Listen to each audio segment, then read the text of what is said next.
The most beautiful royal jewelry, Bulgarian fleur-de-lis tiara, a symbol of luxury and grandeur 90 years old, is not the age for luxury jewelry. This statement does not apply to Tsarina Margarita of Bulgaria. The Spanish aristocrat, who married the Bulgarian Tsar and became the First Lady, wore a lot of spectacular jewelry. However, the real decoration of her collection was the Bulgarian tiara, fleur-de-lis, encrusted with diamonds, rubies and emeralds. Kehret's tiara was created from rubies and emeralds, the colours of the Bulgarian flag, and decorated with diamond heraldic lilies. It became a wedding gift from Prince Ferdinand of Bulgaria to his bride, Princess Maria Luisa of Parma, daughter of Duke Robert the Fine of Parma. Along with the tiara, the princess received other luxurious jewelry, such as a fringed tiara and earrings with Orleans sapphires. Maria Luisa first wore the tiara to her wedding, and then often appeared in it in official portraits and paintings. One of the most famous images was the painting depicting the wedding of the Duke of Schleswig-Holstein and Princess Dorothea of Saxe-Coburg-Gotha in 1898. Before her death in 1899, Marie-Louise posed for a series of portraits by de Laszlo in a fleur-de-lis tiara. After Maria Luisa's death, the tiara was worn by Princess Giovanna of Savoy, who married Tsar Boris III of Bulgaria in 1930. The ceremony took place in Sofia, according to the Orthodox rite, after the Catholic wedding in the Basilica of St. Francis of Assisi. After the overthrow of the monarchy in Bulgaria in 1946, Queen Giovanna took her jewelry abroad. In 1955, she reappeared in the fleur-de-lis tiara at the wedding of Prince Alexandra of Yugoslavia and her niece, Princess Maria Pia of Savoy.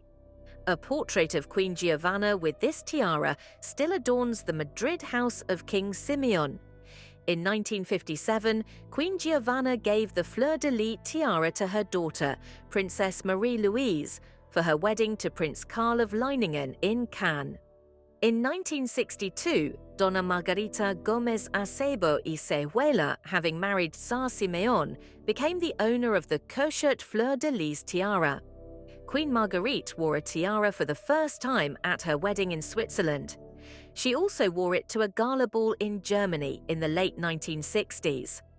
The last time Queen Giovanna appeared in public in a fleur-de-lis tiara paired with a ruby parure was at a gala in the 1970s. After returning to Bulgaria in the 2000s, the former Tsar and Tsarina planned to keep the tiara for their daughter, Princess Kalina.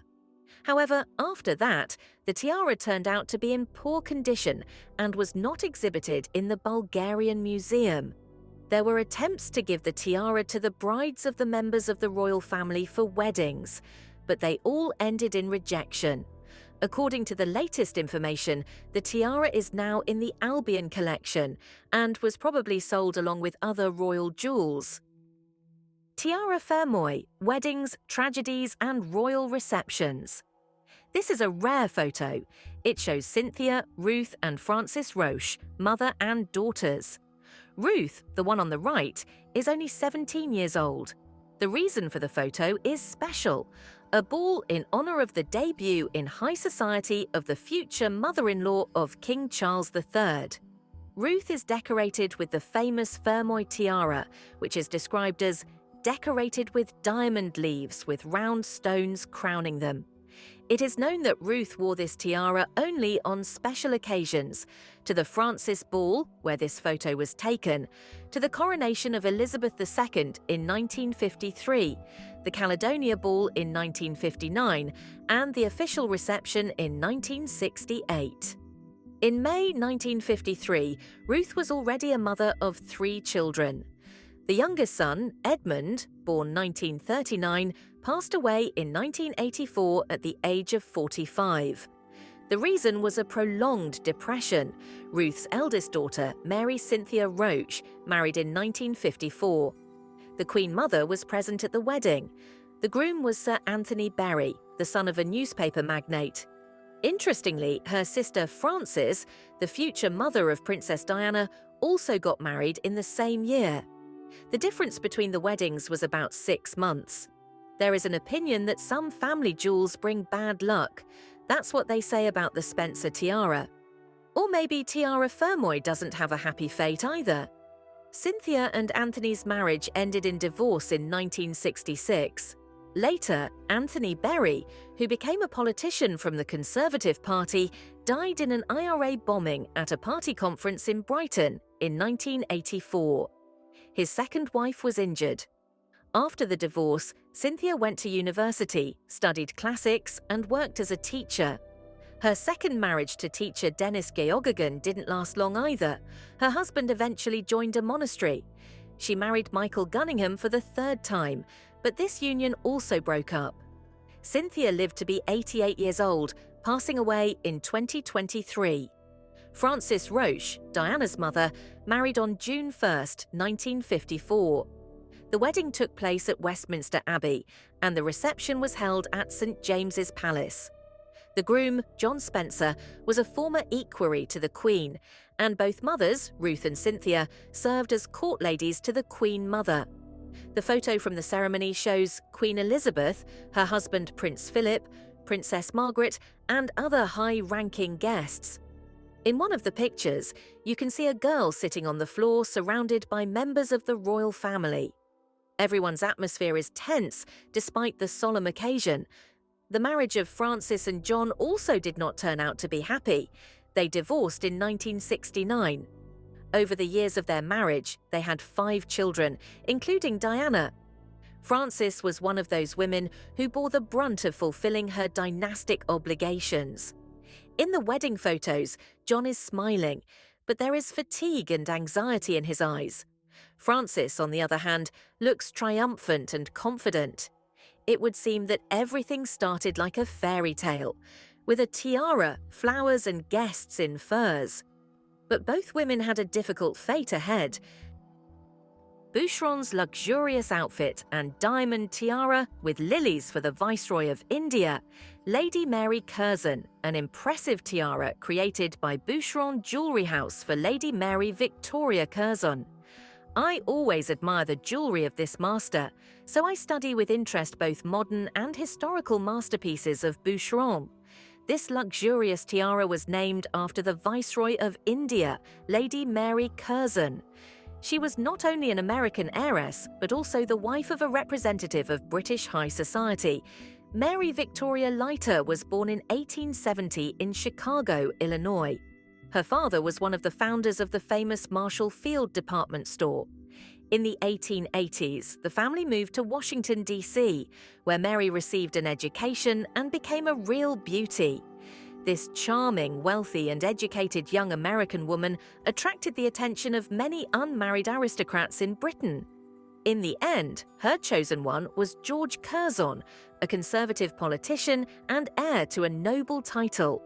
Mary appreciated George's talents and career prospects, while he was primarily interested in her financial capabilities. Their wedding took place in 1895 in Washington, when she was 24 years old and he was 36. Throughout the marriage, Mary was a loyal companion and support for her husband in his political career. Her investment in his success was highly successful. In January 1899, just 4 years after the wedding, Curzon was appointed Viceroy of India, which was accompanied by the title of Baron Kedleston. Mary, who became Lady Curzon, assumed the post of Viceroy. Her new status required sophisticated clothes and jewelry, so she ordered a variety of outfits from Charles Worth, a famous English fashion designer. Among them was the famous peacock dress, which was perfectly complemented by a luxurious tiara with a diamond lily from Bushrons. In this magnificent outfit, Lady Curzon attended the Delhi Darbar in 1903, the celebration of the coronation of King Edward VII and Queen Alexandra. Since the British royal couple were unable to attend the event in India, George and Mary actually performed their role. For this occasion, Mary used her exquisite collection of jewelry, including the aforementioned tiara. This exquisite tiara, crafted from platinum and set with diamonds, was part of a large collection that Lady Curzon had assembled before leaving for India. In his book on the history of Cartier, Hans Nadelhofer described this collection as a state dowry. The combination of a Boucheron tiara and a Worth dress made such a strong impression that an official portrait of Lady Curzon in this outfit was commissioned. Unfortunately, the artist William Logsdale was only able to complete the painting in 1909, several years after Lady Curzon's tragic death in 1906. The tiara was inherited by George, and the rest of the collection was inherited by their daughters, Irene, Cynthia, and Alexandra. On April 21st, Princess Isabella of Denmark celebrated her coming of age. In honor of this event, the royal palace presented a series of official portraits of the young heir to the throne. The eldest daughter of King Frederick VI and Queen Mary of Denmark appeared in front of the public in the Knights' Hall of Frederick VIII Palace in Amalienborg. In the photos, the princess looked elegant and majestic. She was wearing an exquisite orange dress that perfectly accentuated her figure. Her look was complemented by stylish turquoise and diamond earrings and a luxurious tiara belonging to Isabella's great-grandmother, Queen Margrethe of Sweden. It is known that this daisy bandeau tiara, decorated with small turquoise and diamond flowers, was previously worn not only by Queen Margrethe, but also by other members of the royal family, including Princess Isabella's cousin, Princess Theodora of Greece. The royal palace shared its impressions of the solemn event with the public. A message was posted on the official account. 18 years ago, Her Royal Highness Princess Isabella was born. She is depicted in the portraits in the Knights' Hall of Frederick VIII's palace.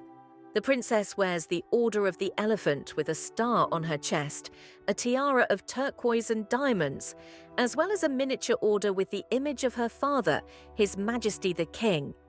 Earlier, the royal family shared with subscribers archival photos of Princess Isabella from her childhood. The publication contained cute pictures that had not been published before. Memorable Moments from Infancy to 18 Years Old is the title of the publication. In honor of the princess's 18th birthday, the King and Queen shared their memories from the family archive. According to rumors, Princess Isabella is planning to spend her birthday with close relatives. However, the official celebration, for which, according to some reports, about £32,500 were spent, will bring together about 1,000 guests. For her birthday, the princess chose a luxurious ball gown from the famous designer Jesper Hovering and her mother's favorite diamond earrings. Royal luxury. Jewelry and style of Queen Alexandra at the coronation. Queen Alexandra of Great Britain, née Princess of Denmark, was the mother of King George V, the one whose appearance resembled Russian Emperor Nicholas II and who did not support the rescue of the Romanovs after the revolution. Alexandra was the older sister of Maria Feodorovna, wife of Alexander III, and, like her, had a weakness for sophisticated jewelry and the splendor of formal dresses. From poverty to the splendor of the throne, Alexandra and her sister's childhood years were spent in a very modest environment. Their father, Christian IX, received the title of King of Denmark only when the daughters had already reached the age suitable for marriage. Before that, the family lived on a very limited income, which may have given rise to both sisters' special craving for splendor and wealth when they became the spouses of monarchs. Kind-hearted and patient. According to contemporaries, Alexandra was distinguished by her gentle disposition and delicacy, unlike the more energetic and strong-willed Maria Feodorovna. After marrying the Prince of Wales, the future Edward VII, a famous lover of leisure and women, Alexandra showed enviable composure. She did not make scandals and did not demand loyalty, but focused on winning the sympathy of the court and the people. Her tactics proved successful. Despite her husband's infidelities, she was respected and loved at court, and she was able to find an outlet in social events, traveling, and collecting jewelry masterpieces. Style icon Alexandra was famous for her taste and refined fashion sense. She had a special passion for chokers, which not only emphasized the elegance of the neck, but also hid the old scar left after a youthful injury. Sometimes she wore several chokers at once, complementing them with necklaces and other jewelry, but always with an impeccable sense of proportion. Jewelry whirlwind at the coronation. At the coronation in 1902, Alexandra appeared in a truly royal guise. The abundance of jewelry, especially pearl and diamond, was so impressive that it created the feeling of a jewelry extravaganza. Unlike the strict traditions of the Russian court, the English approach allowed for more freedom, and Alexandra took advantage of it. The Queen's dress, made of iridescent gold Indian fabric, was designed by her personally with the assistance of Lady Curzon, an American by birth and the wife of the Viceroy of India. The outfit was made by Charles Worth himself, one of the most famous fashion designers of his time, also a favorite of Empress Maria Feodorovna. National accents, Alexandra's dress was decorated with embroidery depicting the national symbols of Britain: roses, thistles, and clover. Together with the ermine mantle, but much lighter than the traditional Russian coronation dresses, it looked both majestic and modern. A complex composition of jewels. Alexandra was wearing a variety of jewelry, including royal earrings, a massive diamond necklace, long pearl threads, and even elements of her wedding set. Special attention was drawn to the famous brooch of Prince Albert with a sapphire, as well as several bow brooches, which were fixed not on the bodice, but directly on the skirt. An interesting stylistic move is the use of a tiara as a decorative element for a dress. On the front of Alexandra's skirt, a V-shaped ornament made up of two necklaces was visible, one of which was a radiant tiara that previously belonged to Queen Adelaide. Such an original approach to the design of the dress has not been repeated either before or after. Crowned details. At a certain point in the ceremony, Alexandra changed her crown to an exquisite tiara with Tudor roses, made from the crown of George IV, originally symbolizing adherence to the English tradition as opposed to the French lilies. This choice symbolically highlighted her patriotism and connection to her British heritage. The end of an era. Although Alexandra was queen for only 8 years, after the death of Edward VII, her son George V took the throne. Her contribution to the history of royal style and court fashion proved significant. Becoming the Queen Mother, Alexandra continued to be one of the most elegant figures of the British monarchy. On January 10, 2005, the world lost an outstanding personality, the Grand Duchess of Luxembourg, Josephine Charlotte. She was not only a ruler, but also a woman with impeccable taste, who knew how to wear jewelry with special charm and grace. Her treasury contained many unique pieces of jewelry, among which the emerald peacock tiara stands out.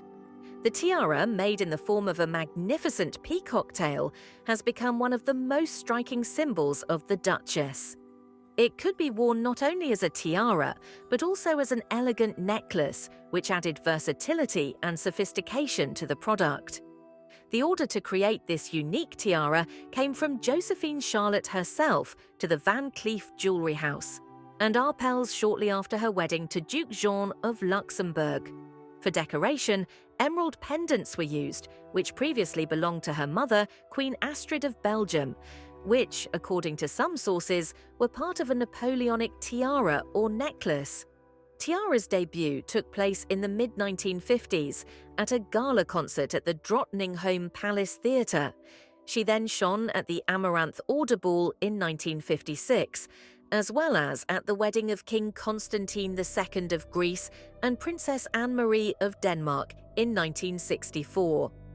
The tiara also adorned the Duchess at the wedding of Queen Margrethe and Prince Henrik in 1967, and during an official visit to the UK in 1972.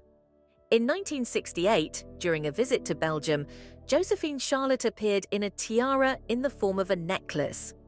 In 1976 and 1981, she wore this jewelry again during official events in Luxembourg. In 1982, the tiara was lent to her daughter, Maria Astrid of Austria, for the wedding of Prince Nicholas of Liechtenstein and Princess Margareta of Luxembourg. In the 1990s, Josephine Charlotte continued to wear the peacock tiara, often combining it with other jewelry such as the emerald chaumet tiara. She also posed for official portraits in this exquisite piece of jewelry. After the Duchess's death in 2005, some of her jewelry was sold at auctions. However, the peacock tiara was not included in the list of items sold, which made it possible to keep it in the collection of the royal family. The first person to wear this jewelry after Josephine Charlotte was Princess Tessie. She appeared in a tiara at a gala dedicated to Luxembourg's National Day in 2008. In 2010, the tiara could be seen on Duchess Maria Theresa during Luxembourg's visit to Portugal. In 2012, the decoration was decorated by Archduchess Maria Astrid of Austria at the wedding of Duke Guillaume of Luxembourg and Countess Stephanie de Lannoy. Since then, the emerald peacock tiara has no longer appeared at public events, which raises the hope that one day it will once again attract attention with its splendor and become a symbol of luxury and elegance at another solemn event.